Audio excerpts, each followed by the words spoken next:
అస్మద్గురుభ్యో నమః. శ్రీమతే రామానుజాయ నమః. ఈరోజు మనం 13వ పాసురాన్ని సేవించుకుందాం.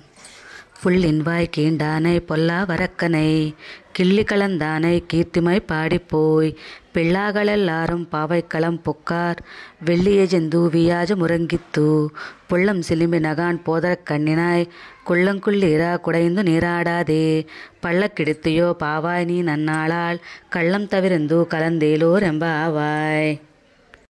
భావం: జింక కన్నుల వంటి నేత్రములు కలిగిన ఓ చిన్ని గోపిక నిద్రలేము.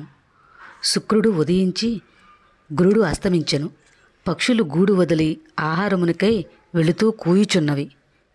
మేమందరము నీకై వాకిట నిలుచు ఉన్నాము. నీవు మాత్రం ఈ మంచి సమయంలో ఒంటరిగా కృష్ణనామమును కీర్తించున్నావా?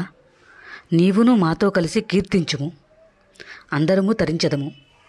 ఎవ్వరిని అని గోపిక అడగగా, పక్షి రూపంలో బకాసురుడు అనే రాక్షసుని నోటిని చీల్చి సంహరించినవాడు, అసురుడు అయిన రావణాసురుడి తలను నరికి సంహరించినవాడు భగవానుడి శ్రీకృష్ణ నామమును అందరూ కలిసి స్వామి సన్నిధిలో కీర్తించి తరించదము అనే భావము.